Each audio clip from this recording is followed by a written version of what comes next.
Welcome to the InnovaBuzz podcast, where our job is to help you build visibility, professional credibility, and connection with your ideal client by putting the human at the center of innovative marketing, so you can build and strengthen an engaging, enduring relationship with your ideal clients. I'm Jürgen Strauss from InnovaBuzz, and I'm honored that you're here with me. If you haven't joined our wonderful marketing transformation community yet, go to innovabiz.co and collect your free gift as well. Do subscribe to the show and also leave a review because it helps others find us. Let's get into today's masterclass on this InnovaBuzz podcast.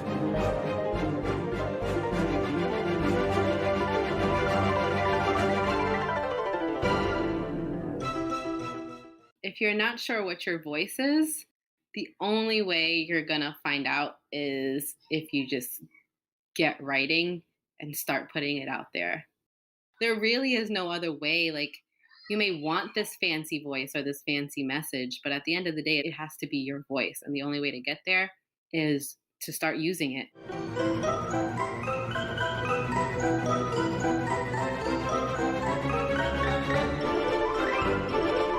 Welcome back. I hope you've had an awesome week so far. If you haven't yet listened to my recent conversations with on-demand CFO Mr. Biz, Ken Wentworth, and with empathy expert Dr. Mark Goulston, then do go check them out, but after you've listened to today's conversation. I'm really excited to have on the InnovaBuzz podcast as my guest today, Christina Torres. Christina is a copywriter and content creator. She's the Chief Creative Officer at Run and Tell That, and also co-host of the Bagels and Plantains Podcast. Christina believes that every entrepreneur and small business has a unique and fascinating story to tell. She helps them turn out that message and turn up the conversations they've always wanted to but haven't had the time to. In our discussion today, Christina talked to me about talking to people who you want to serve and providing them what they want, as opposed to what you might want for them. She gave many tips for writing how you speak in your authentic, unique voice, and we talked a lot about the importance of having empathy with your audience. Without further ado, then, let's fly into the hive and get the buzz from Christina Torres.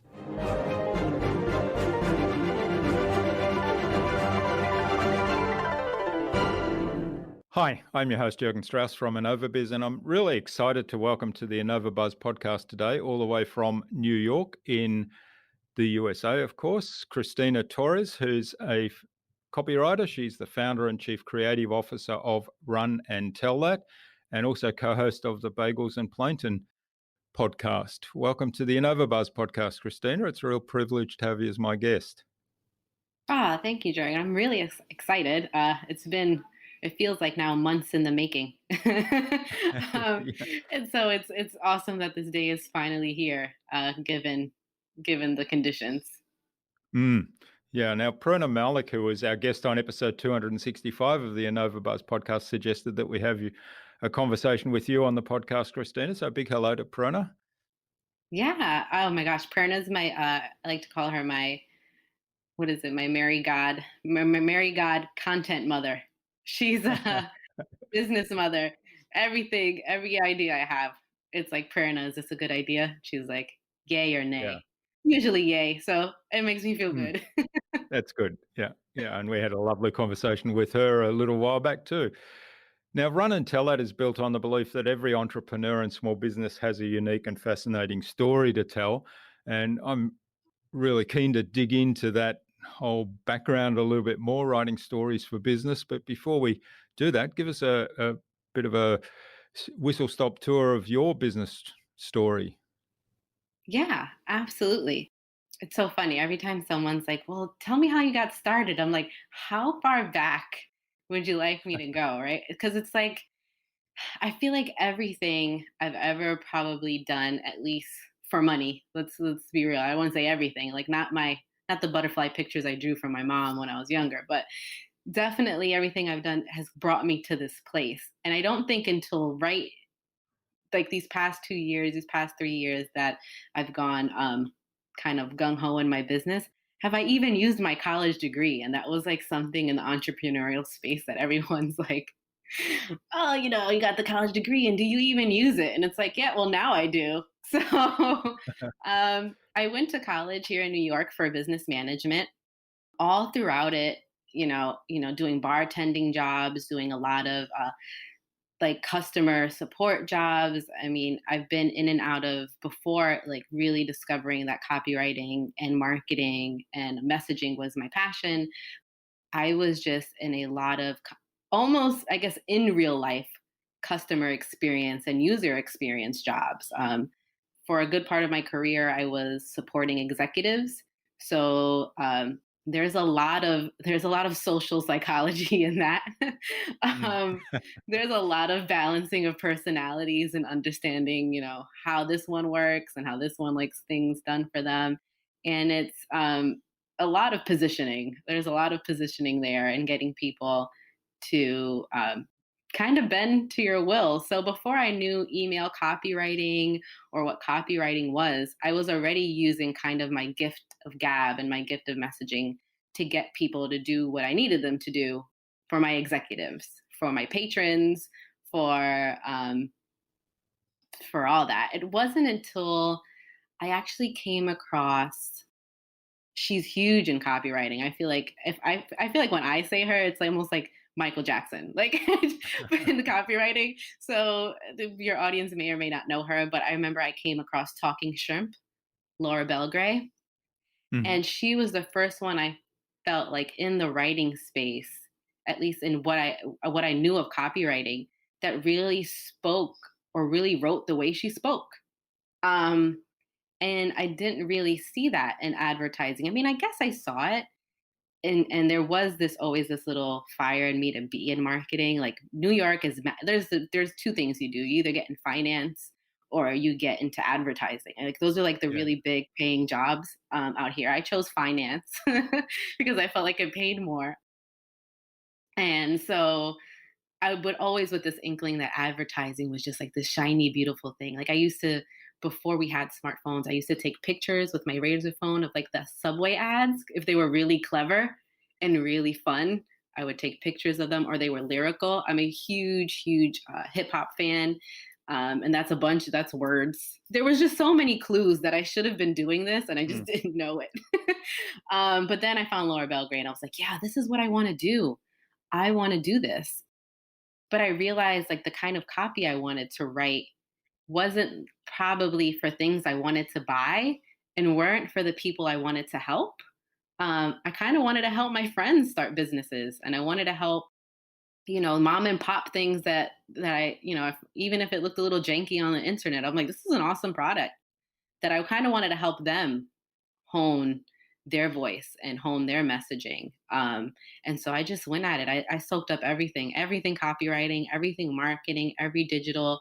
And I think a lot of intuition, just like as a consumer, there's so much that you don't realize And I was Yeah. like, well, I love shopping. So this may be the thing for me. So yeah, I was looking for agents. I thought I was going to be in agency work. I was like looking at it, and then I joined the copywriter club.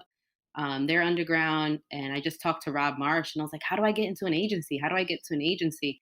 And I'd always been asking them questions and showing them copy critiques. And he said, Christina, you can do this on your own. You don't need an agency. And I was Mm. like, oh, okay. So it was kind of that. That's kind of like how it just all happened. It was a bunch of little things that added up to like what was my dream job. I wish it was one clear path. I don't think it is for anyone, but No, no. it took someone giving me the permission, right? And Mm. so I wanted to give people who are not necessarily um, whatever the Caspers of the world or the really cool SaaS thing, give them the permission to kind of be that big and be like, no, you have a very unique voice, you have a very unique product, you solve a very unique problem, you deserve that type of visibility. And that's kind of what I've been doing. Hmm. So, so tell us a little bit about who you work for now and what you do for them. Yeah. So what happens a lot in our careers, I've recently taken a pivot. I was solely doing copy. Like you hire me for copy, very freelance, not too much strategy.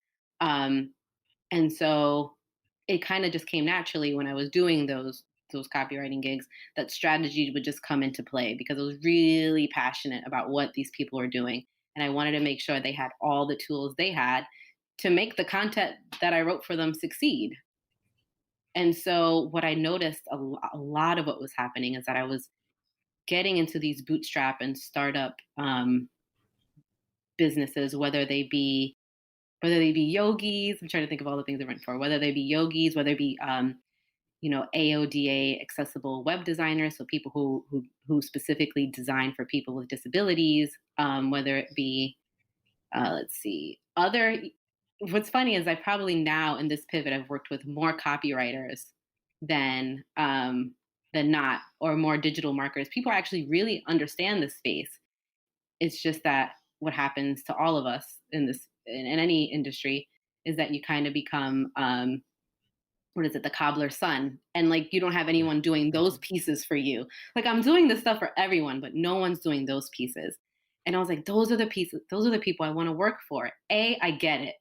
I know what it is to run a copywriting, a mini, whatever you want to call yourself, a copywriting agency, or be a Hmm. solopreneur, or be a one man, a team of one is what I call it. I know what that looks like. Why not help those people who are also doing kind of what I do and kind of have the same mission? And so it's kind of become that. And I've kind of moved from, you know, a Jill of all trades copywriter into a pocket CMO for creatives.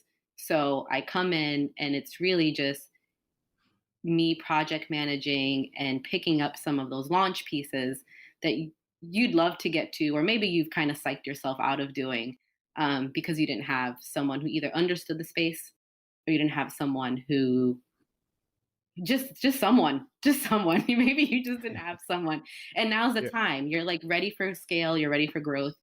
This copywriter loves the things that I hate doing. Sure, let's do this. And that's kind of who I've been working with now.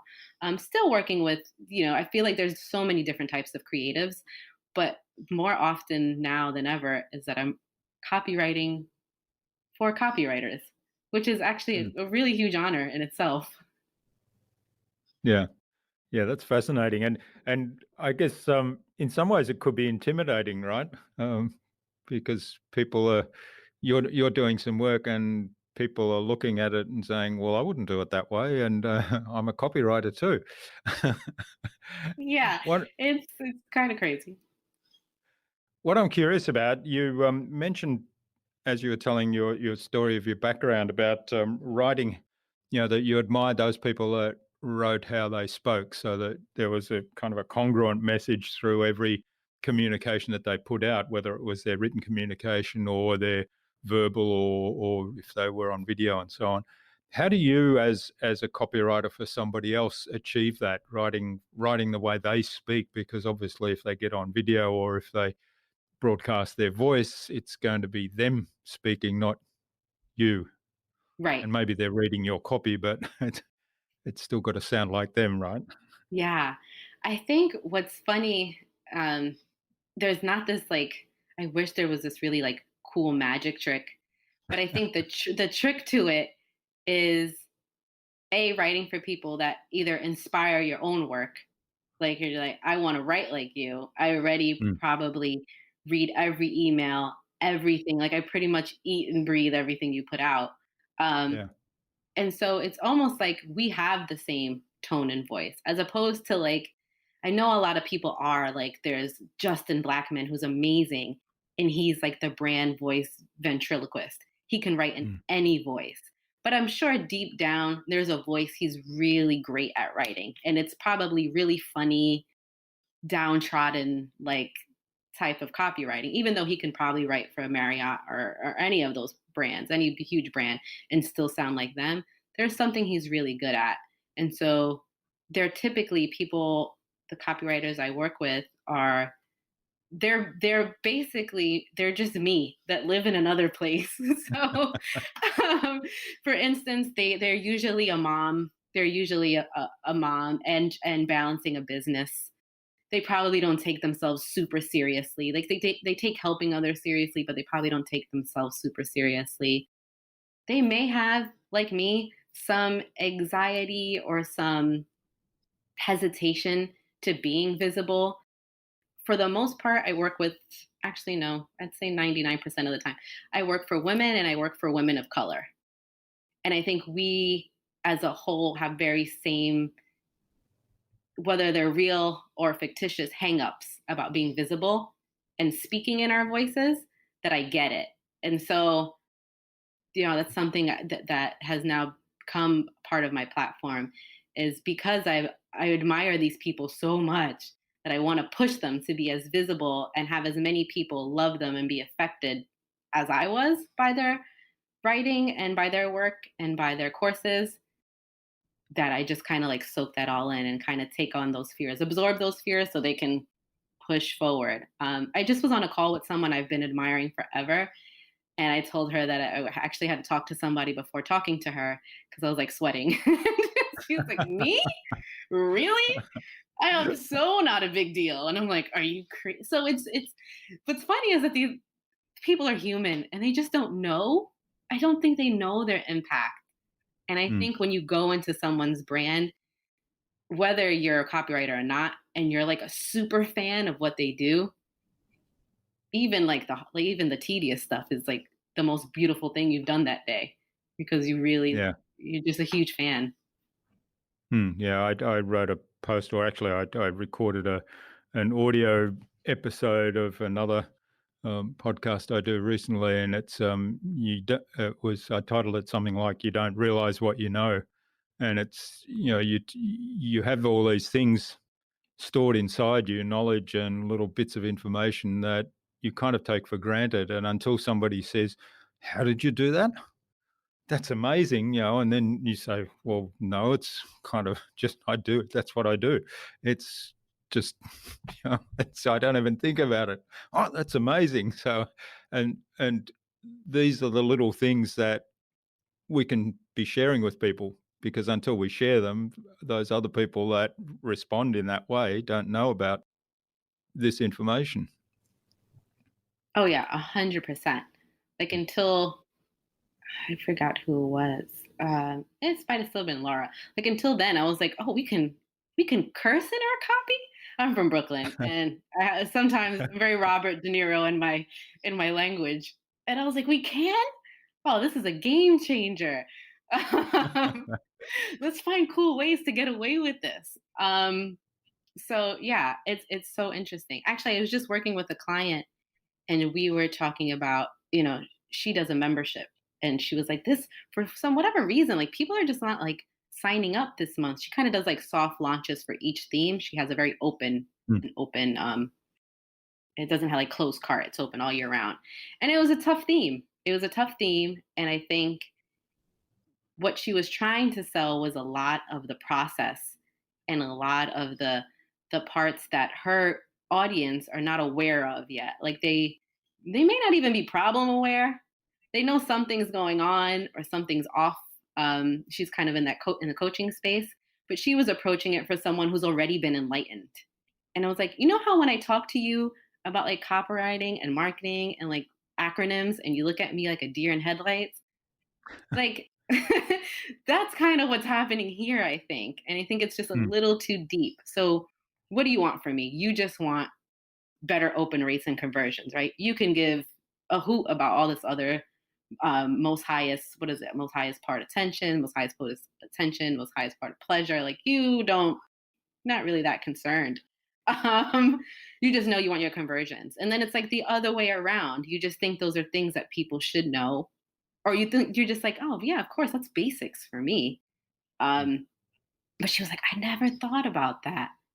Like, yeah, you want to give them what they want, which is maybe like to start forgiving. If I forget, they don't know that forgiveness is what they need. Maybe what they need is to figure out how to finally land the job of their dreams, right? And stop beating Mm. themselves for like not doing anything about it. All you want to sell them is what they want. And you're selling them what they need. And nobody wants that. No one wants a Yeah. pair of socks. Like, Yeah. like, but you need socks. Like, yeah, but this is not a good present. So that's kind of like my approach to it. It's like, just don't be like, think about your audience. Try not to be a crappy gift Mm. giver. Is it what they need? Yes. But how can we make it thoughtful? Mm. So, Yeah. yeah. Yeah, a lot of what you're describing is kind of having empathy with your audience, right? Because what you talked about earlier was, you had so much in common, or you have so much in common with your own clients, and so you understand their anxieties, their fears, their frustrations and challenges, and so that helps you write in their voice. And also, when you now help your clients, it's about empathy with their client, and like you say, giving them more, talking to them about what they want, and then finding a way to package what they really need there. Because I think giving them what they really need is the transformation that's going to give them an amazing experience. But getting them to kind of buy in at the beginning is understanding what they really want. Yeah. All right. Now, one of the things I'm curious about is, I mean, I'm finding something, I don't know whether you're finding this too, with we're in the middle of the coronavirus pandemic and lockdown at the moment as we record this. And I'm finding, even though I've been really radical over the last 6 months in unsubscribing from a lot of email so that I can kind of better manage my email, but now all of a sudden, first of all, my email's being flooded with all these offers. So people are trying to sell things on email, whereas in the past, they'd been selling them in other ways. So now all of a sudden everybody's coming into email to sell information. And the second thing I'm finding is there's about 50 webinars and virtual events that I could get involved in during the week. I could probably spend 24 hours a day, 7 days a week going to virtual events of all kind, and never get any work done. So with all of that noise coming in, how do you construct your own copy so that it's compelling and it gets people to actually pay attention to it with all the other noise going around? Yeah. I think one thing you can do right now, whether she meant to do it or not, it actually was on your podcast. Um, Summer actually just released a course, and it's for e-commerce email, a beta course. And part of her sales copy was like very adamant about like not coming into this if you're like in 1,000,001 courses, Mm. and you think adding another course is going to give you the confidence to do stuff, like you can just do it. If you really try your darndest, you just search the internet, you can just do this. I don't want you to take on debt. This is not the time. And I don't think that's happening. And I don't think that's ever really happened. Like people are always like, oh, you have to, whatever, sell the farm for your dreams. And it's like, oh, Mm. well, there's other ways. Yeah. And what I thought was genius, whether she did it by design or not, her webinar was not more than 30 minutes. I Mm. think it was 30 minutes to the thing. And it was, you can come back to it anytime. She was just like, again, if this is not like, she didn't blast it. It wasn't like something, because she knew people were in course fatigue and there was probably a lot of courses going on at the same time. I think just empathizing with people and giving them the permission to like not show up.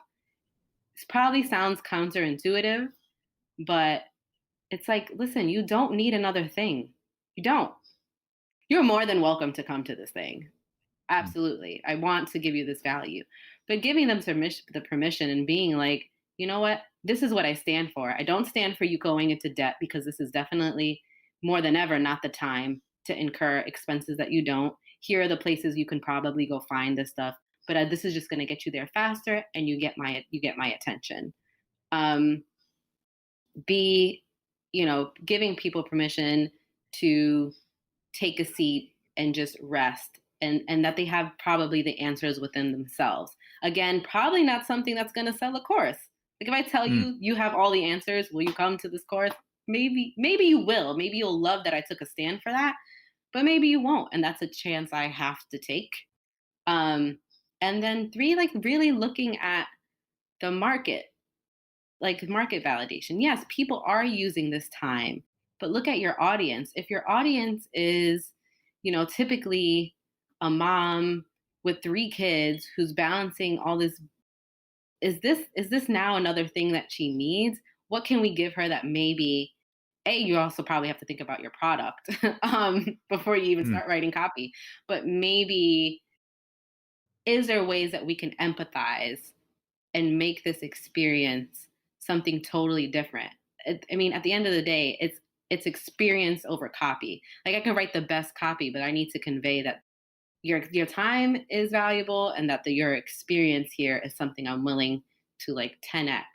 And I don't think if that doesn't come through in your copy and that I care about you and that I care about your well-being, then it's, I think another sales email talking about, you have nothing but time. That's not true for everyone. That's a privilege to have a lot of time. I have 0 time. Yeah. This has Well, not been the time of time for me. Yeah.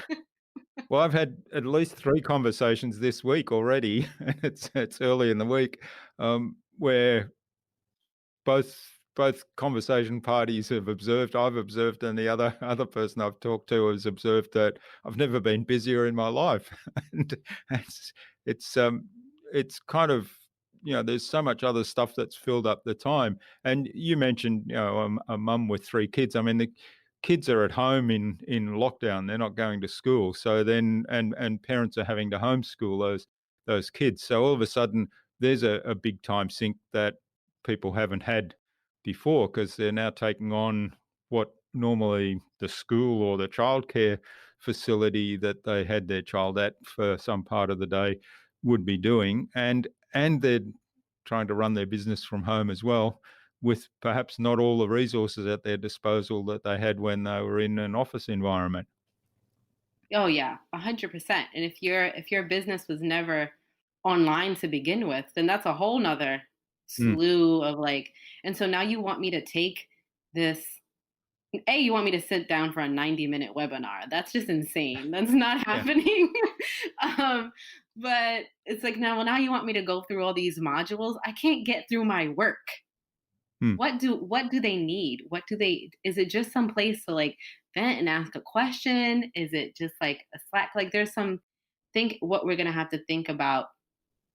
And what I try to tell people, my clients all the time, is like, it's not what you want them to want. That's unfair. But that's a good way to like put all your energy into something that's never going to sell. It's not what you want them to want. It's what they want and what they actually need. And you have to ask them. Like, so if that means you have a really great audience and you're like, hey, how would you feel? Like, honestly, like, would something like this help you? Scream it into the void and see what happens, because they may say, no, it wouldn't. Or maybe actually this would help me. Right. And that's something I'm kind of trying to reframe now in this time, is like, how can we pivot quick enough? And I think sometimes we just stay in our heads for too long, and then the market has already solved that problem before we can. And it just starts with actually talking to the people you want to serve, like building those relationships. I think that's what may come out of this situation, is now we're not going to think about return on investment. We're going to start thinking about maybe return on relationship in a different way, and using that. Like, this is a conversation. We could actually make things that people want, and we can actually write things that people need. If we kind of like tapped into that, as opposed to like, the world's ending, now's the time to sell the course. Yeah, I really like that. We had Ted Rubin on the podcast a little while ago, and he actually has a whole hashtag and T-shirts and everything, ROR, return on relationships. So I'm fascinated that you've used his term. Yeah, I know, right? I feel like that came through the grapevine. Maybe he's making He's making, Yeah, I think well, I got that from his another message is friend, but getting through. Yeah, good it's copycat. working. The shirt Yeah. is working. Okay, now I think that's a really important point, though. I mean, and it comes back again. You talked about understanding the customer and asking them what what could help them. It certainly comes back to that whole concept of empathy with the other person, with the client. Right now, more than anything, because of the strange situation we all find ourselves in. Yeah. Hmm. Yeah. It's an interesting, I don't know what actually the one thing I'm probably sick of hearing the most, um, and my my mentor and the best friend in my head actually said it better than I did, Laura Belgrade. She's like, when were there certain times? Like I think for people who don't come from those places of privilege, I mean, every day is an uncertain time. Yeah. Every month is an uncertain time. And it's just like, are you just realizing that? Because for your audience, it's always been really uncertain for them. And if you really thought for yourself as a business owner, I mean, unless you've just been crushing it and you've had Hmm. no, you live in this beautiful roads. I mean, you've done all the personal development. There's no there's no L's, just lessons. um, there's no way that you've never had an uncertain time, especially as a business owner. I think things are not as routine. I think that's what people may mean. Like things Hmm. are not Yeah, kind of that's business as right. usual. But like to think that these are uncertain times, and I'm sure you've gotten emails with that, like said 5 billion ways, and it's like, duh, Yeah, I know I know I live in these times. Thank you. yeah. What are you going to help me? What are you Mm. going to do to help me get through this? Do you have any value, or actually maybe just don't send me an email? Yeah, yeah. How about That's that? probably the That best would you be can do, great. yeah. Where's the unsubscribe? Yeah, I just in fact, every morning the first thing I do is I look at my list of emails and I say, "Okay, which ones can I unsubscribe from?" That's the first thing I do, and this morning I was proud of myself, I unsubscribed from 10. So that's always, so if I can There unsubscribe you from go. 10 and Yeah. the next morning I look at them again and I think it's still a big list. You're like, But this yeah, you're this right. hasn't caught up to their CRM yet. I Yeah, don't yeah. want to be here. um, and just Are like, you? And yeah, and I hate the ones that say, "Are you sure you want to unsubscribe?" And I said, "Well, why do you think I clicked that link?" yeah, why do you think I And took the time to scroll the tiniest yeah, yeah, letters ever? yeah. And look at one of the ones I saw this morning. It had actually blue text on a blue background. You couldn't read the text, but it was just it was just slightly different shade. And I thought, I Wow. think that's the unsubscribe. And I thought they couldn't make it any harder. Right? I'm just gonna slap around the bottom of this email and Yeah, hopefully I'll unsubscribe. I think yeah, yeah, what's funny is that people, and this is it's kind of on topic, but I thought this was really off brand, and I think or off taste. I think the one place that it's happening most is that I think the one thing that is driving it and driving a lot of change and like is benefiting is e-commerce. But I also think the same place that's like not getting it right is e-commerce too. And I mm, learned this from one of my clients. She's just brilliant with that stuff. And I got an email the other day.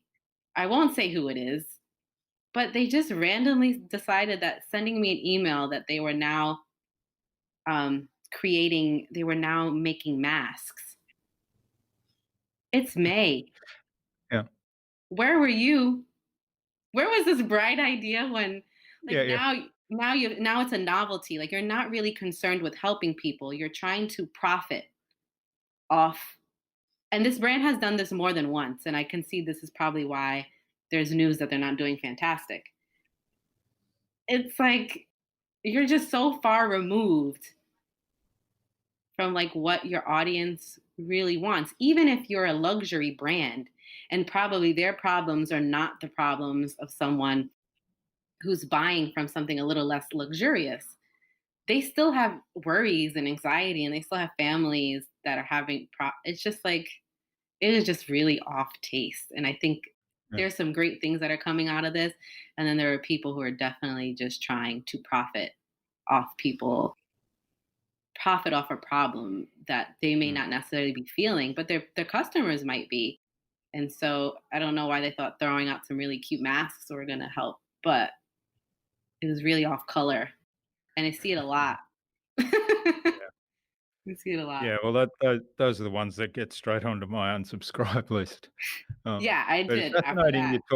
you talk about, the use of the word uncertainty for these times, and when I see that, I have to laugh because what you said earlier is fascinating. I think of Tony Robbins' 6 core needs, and certainty and uncertainty are kind of two of the 6 needs, and we have both of them. I mean, we have the need for certainty. Obviously, that's there's safety and security and routines and knowing what to expect and all of these things.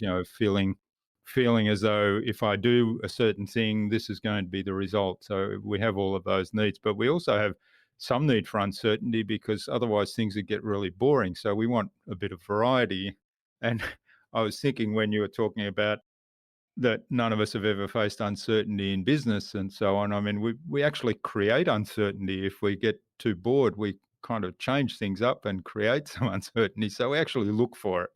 And I have to laugh when I see that word in that kind of context. And I say, well, obviously, I would rather not have this pandemic around and its impact on everyone right now. But in terms of uncertainty, hey, I love variety actually. Oh yeah, right. There is. Yeah. I love that you said that. Yeah, sometimes we create uncertainty in our own lives. Because what's life with a little few? What's life without problems, right? Kind of boring. We need it as humans. This is life now, and it's something I've been Mm. trying to like really like stress with my clients. Like, oh, if your kid pops into the Zoom, sweet, nice to see someone different on the other side. But yeah, back to that. I think yeah, there are some things of, and that I think if you think about Tony Robbins, right, his I guess needs hierarchy are like Maslow's, right? They kind of like are Mm. Maslow's hierarchy, and that's why the bottom of Maslow's hierarchy is like doing phenomenally right now, like groceries. What else? So many other just like really basic need things are toilet paper. Remember when everybody was like hoarding Yeah, toilet paper? that's right. Yeah. Yeah, apparently that's like which seems really crazy because like if you're home, you have a shower and like you can. Why didn't you think about the other? Like, there's so many other Yeah, things yeah. to worry about, but that's fine. Yeah, that puzzled me too. I thought, that's the first thing people think of. That was not the first thing I thought was gonna go. Um, there's like a joke in New York because we get pretty like really bad snowstorms. Um, really bad is debatable, but enough to sometimes shut down the city for a little bit. And there's like a joke that is like, what is the first thing you get? Is like, oh God, I gotta leave the house. I gotta get bread, eggs, and cheese, or like bread, eggs, and milk. Bread, eggs, and milk. And it's like, are there all the 3 things that are gonna solve your problem in a storm? I don't know, but it's those things that are doing really well. If you're comfy, if you like, once you've gotten those things done, then maybe you're thinking about the course. Then maybe you're thinking about those things. But then maybe that's how you should approach your content now. Like, right? Is just like either poking fun at those things or giving them tips to like do what they have now and like just spend your money with that. Maybe I should start warming up my audience for when that part of the pyramid makes sense for them. So maybe now's the time to just give them. And you see that with like yoga studios, like everyone Mm, who had very like brick and mortar things, just giving away free content. yeah, Not some of them because they obviously know this is going to be a great return, but others because they know that they were a safe place for someone, or they know mm, that that their people really need them and they're willing to serve them for free. yeah, that's Um, right. And just by doing the right thing, really. I saw a yeah. lovely story the other day. It was on the news here. It was about an Australian who had started up a couple of coffee shops in Los Angeles and was still over there running these coffee shops. And obviously, they'd been closed because of the shutdown due to the pandemic. And what they'd done, they'd pivoted and had takeaway, and they were doing okay with some takeaway. I mean, they were kind of keeping a few people employed. But what they started doing then was making takeaway coffees and delivering them in person to the hospitals, the healthcare workers, the first responders, and various places, and they just show up there and give away coffees to these people. And I said, well, that's actually brilliant. I mean, it's a great thing to do, but it's actually really clever marketing, because guess where people are going to go and get their coffee once this is all over? They'll remember you looked after us when times were tough. So when we want a coffee in 6 months' time and go and sit down in a cafe, guess where they're going to go? Oh yeah, 100%. Like you care about my community. We have a burger spot here. Whether or not someone does that, they actually have a meal that if you buy this meal, it buys someone who's working at a hospital a meal too. Mm. And I'm wondering if just having that on their menu may somewhere in my little, like, definitely warm the cockles of my heart. And whether or not I Yeah. buy that every time, they've been my go-to takeout, and they're consistent and quick, but that's been like, oh, you guys are so great. And so Yeah. that's what you do. That's where Mm. you end up giving your money to, if that's something that's very important to you. And I feel like it's important to most people. Mm. Yeah. Well, it gives people an opportunity to help in a way that perhaps they don't have direct access to. Yeah. Hmm. All right. Well, this is fascinating, Christina. I mean, we've kind of skirted around the edges of copy and content writing, but I think the whole message of having empathy and understanding the other person who's going to be reading that copy and understanding their customers who you're writing it for is really important. I think it's a good time now to move on to the Buzz, which is our innovation round, and it's designed to help our audience, who are primarily leaders and innovators in their field, with some tips from your experience. So I've got 5 questions, and hopefully you'll give us some really short and insightful answers that'll inspire the audience to go and do something awesome today. Sure. Yeah, let's do it. What do you think the number one thing is anyone needs to do to be more innovative? It's going to be funny. It's not what people think. Is to take a break, to actually maybe shut some things off. And I'm not saying that from a preachy place. I'm saying that from there's just only so much content or so much learning you can consume. And sometimes you have to be quiet enough to know that you probably have the answers inside of you. And sometimes that gets diluted by always like, I must always be learning. I always must be learning. I think there's something that's really innovative in taking a break, whether it be an actual break, like a nap, or, moving from one, stopping one part of that and then maybe doing something creative or something that brings you joy. So I think the key to innovation is maybe just staying still and taking a break. Yeah, I love that. I was reading something this morning about one of the people whose emails I do read regularly, and he was describing the weekend where he basically shut off all his devices, and he spent time with his wife and his 2 daughters, and they were out in the park and so on. And now all of a sudden he had all these wonderful ideas because he kind of shut himself off from all of that, and somewhere from his unconscious up bubbled all these ideas that had been suppressed all this time because the brain was so busy doing the stuff. So it's the same kind of thing, isn't it? Yeah. Okay, now what's the best thing you've done to develop new ideas? The best thing I've done to develop new ideas. Let's see. I think for me, which is like a joke in all my copywriting groups that I'm a part of, I'm pretty extroverted, which apparently is like not a thing in copywriting. And so, for me, it's talking things out. It's not so much writing. We had something I'm in like a think tank, and everybody kept saying journaling, and I was like, this is gonna probably either annoy you or like you're gonna be like roll your eyes. And I was just like, I just can't get behind it. I'm completely lost by it. Like I'm just like writing without like I guess there is a purpose, but like my brain is just like I can't. It's just not working. So for me, my like journaling or where I come up with best ideas is just like when I'm talking to someone and like just bouncing. And it may not be a brainstorming, but for me, it's always just talking to people and coming away with that stuff. I also have a really weird sense of memory. And I can like replay conversations. I'm sure that comes from a place in a time where I was a little awkward and I'd be like, I can't believe I said that. And then I like just replay how that conversation could have went better. But for me, it has to be just talking with people. And maybe it's back to the empathy and all the skirting I did around copywriting. I think at the end of the day, you can write beautifully. That's just like not what copywriting is, right? It's not beautiful it's not beautiful writing. It's human. It's understanding how people work and how people think and what people need. And so the only way you're going to find that out, whether it's for innovation or for copy, is by talking to people. That's great.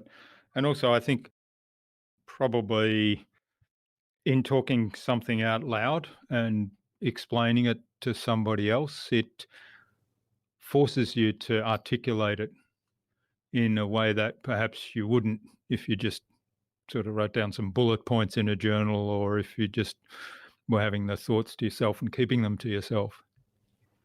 Yeah, yeah. And I think you try to be really clever when you write things. For me, I kind of don't really think before I speak. That's either a pro or a con. So the very raw thought or very raw idea has come out. It's gone. It's out already. And someone's already heard it and they've repeated it back to me or have agreed or disagreed. So it kind of has already been validated in space. If it's like on a piece of paper in a book that I don't know about you, but I never read my journals or I've never like go back. I have notebooks full of stuff. I rarely go back unless I'm called to, like I'm looking for something. So yeah, that makes sense. Fascinating. Yeah. All right. Well, do you have a favorite resource that you use most often? Yeah, so I'd say, and I've got the free and the paid version. So anything Joanna Weeb, you've probably heard this from every copywriter that's come on here. Maybe not.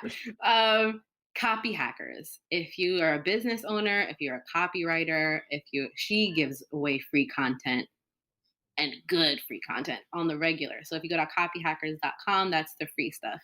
If you're a copywriter or you're in digital marketing or you just really want to understand down to ethos graphics and like her copy school, I think that's what it's called too. I think it's called Copy School, is like it is a college. I don't even know how anyone gets through it. I don't like strive for like you get certifications, like it's real, but it's just a lot.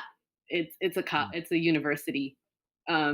She should probably teach at. She should just stop everything and do that. But it is just phenomenal, the stuff that she uses. So definitely Copy Hackers, definitely Copy School. And then just reading.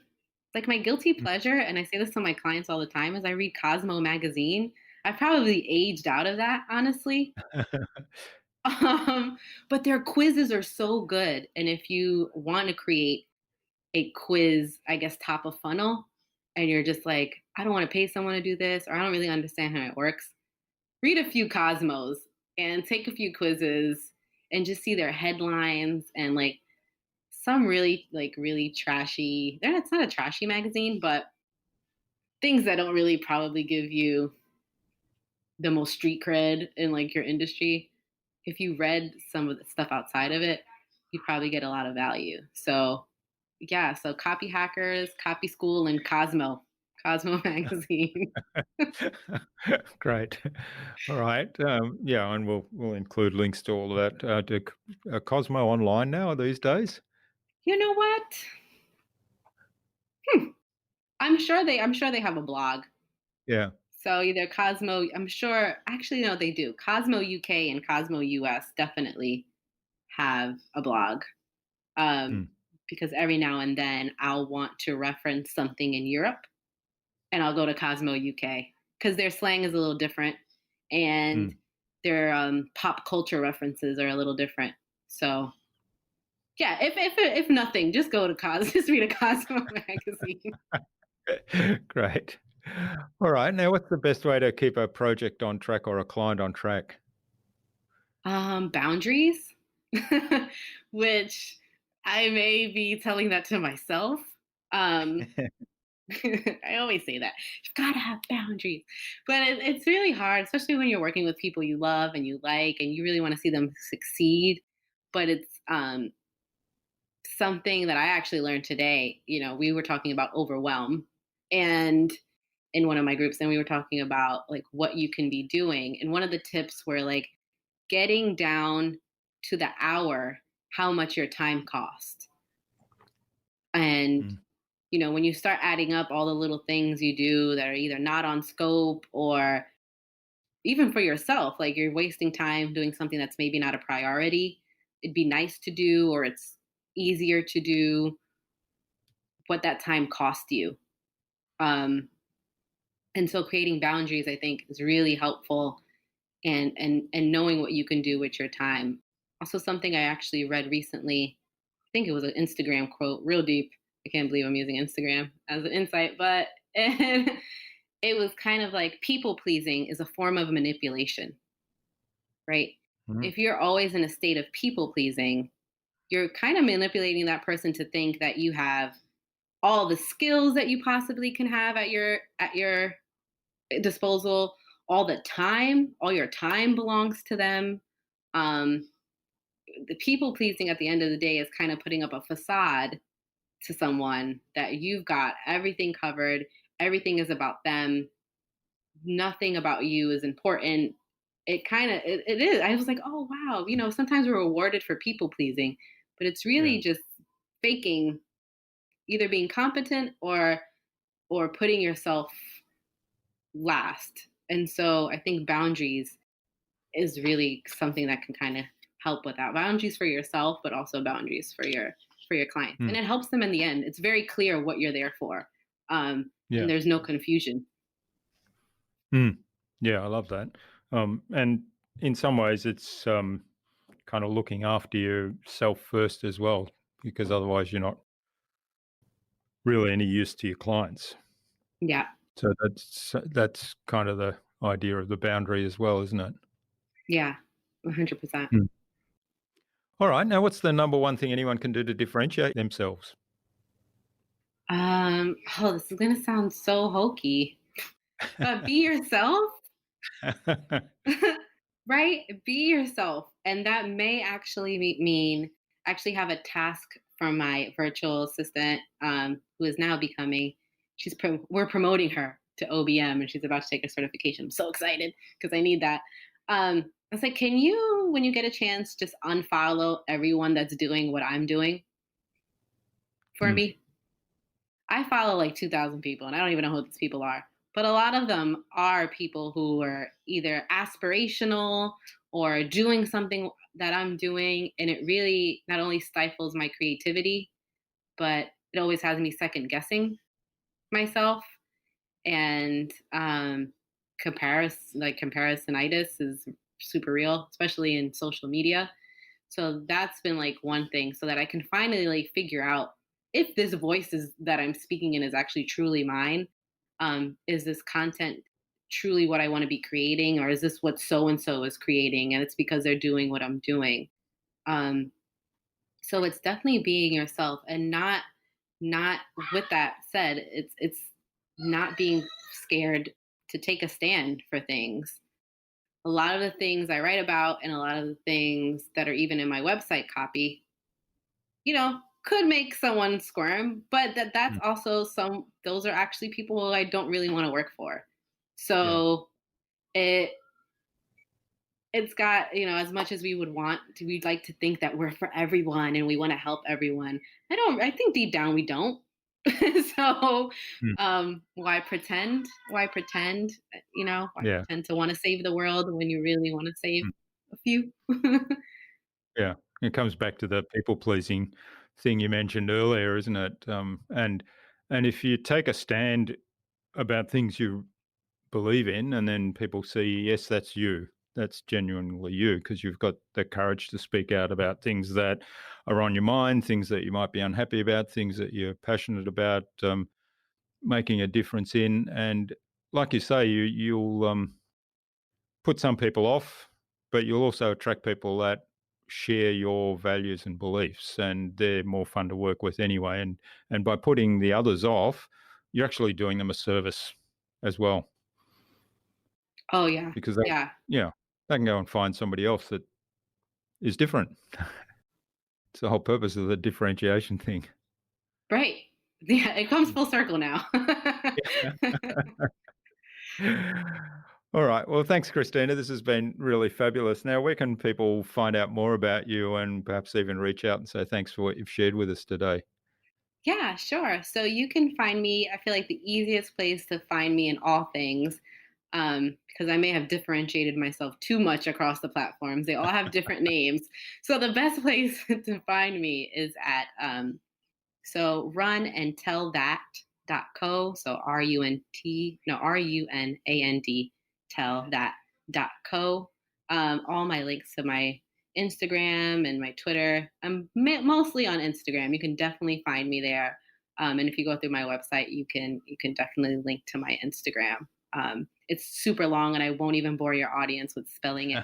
Christina Torres is a very common name, and so I had to jumble it. I just wasn't feeling super creative when I started it. And I have a business account, but it's too much to manage. And I wanted to differentiate myself. I wanted people to Yeah.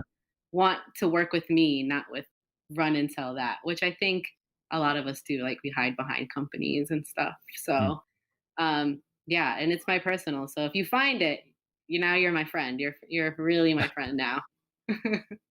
All right. Well, we'll see if we can find it, and we'll post a link on the show notes for Yeah, we'll definitely the put in guest. the show notes. I won't bore them with the spellings, but well, I'll definitely do that much. Great. All right. Well, do you have a parting piece of advice you'd like to leave our listener today?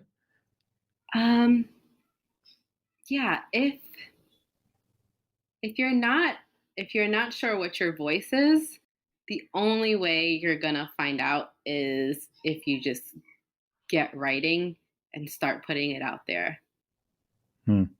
There really is. I wish there was like some really amazing way that you just like totally, and I maybe because I just finished a brand tone voice guide for someone that I'm just like, there really is no other way. Like you may want this fancy voice or this fancy message, but at the end of the day, it's your like it has to be your voice, and the only way to get there is to start using it Hmm. honestly.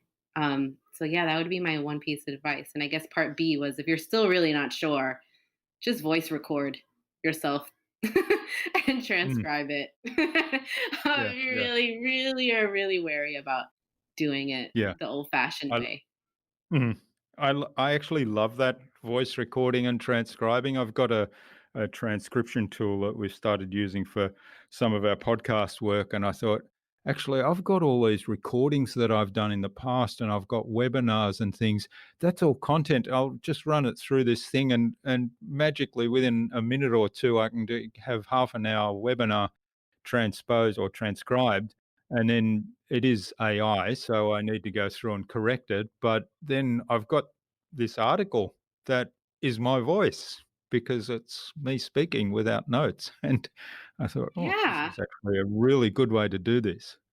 Yeah, no, it's amazing. And what's funny is I always knew that, and then my son, they watch YouTube, and then one day I caught him using the voice recorder, either my phone or the iPad, and he was like pretending to record an episode, and I was like, this kid is brilliant. I'm telling all my clients to start voice recording themselves. It's true. Yeah, And I can't wait to listen back to them. I'm sure they don't make any sense on his behalf, but it was pretty genius of him. So hopefully, I yeah. don't know, maybe he'll be a copywriter too. That'd be cool. Great. Yeah. All right. Well, thanks, Christina. Finally, who would you like me to chat with on a future InnovaBuzz podcast, and why? Oh, wow. Ooh. So, and I think it's really, I feel like it'll go past coronavirus. So at least, at least we'll get away from this at some point. Um, So Tamara Glick, she's part copywriter, but she's part stylist. Um, and she thinks it's just fashion, but I like to call her, she's like a life stylist. And she kind of really Mm. kind of melds personal branding and company branding and just like almost social activism branding. It's just really interesting how she can turn fashion and putting your best face or the face that's really you forward. It's kind of like your visual voice. And she's just like super, super phenomenal. And it blows my mind because I didn't even realize how much I actually love fashion. You probably, luckily, the audience can't see me. You can't tell by this get up, but I actually really do. And it's something I kind of understood, kind of like to dress the part, but still like dress like yourself. And so she's got a really unique way of making it so much more about the clothes and actually making it about your visual voice. So Tamara Glick for sure. Okay, well, we'll get an intro from you to Tamara, and sounds like a fascinating topic to explore further. Oh yeah, for sure. All right, well, thanks so much for sharing your time and your insights with us so generously today, Christina. I've really enjoyed this, and I appreciate the time you spent with us, and all the best for the future, and let's keep in touch. Oh yes, absolutely. Thanks, Jurgen. Bye. Bye.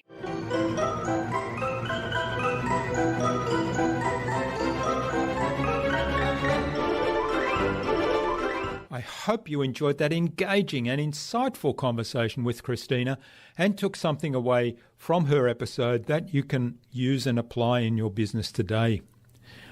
The themes of empathy and talking to your customers were all throughout this conversation. And I love Christina's recommendation that the only way to find your voice is to get writing and put it out there.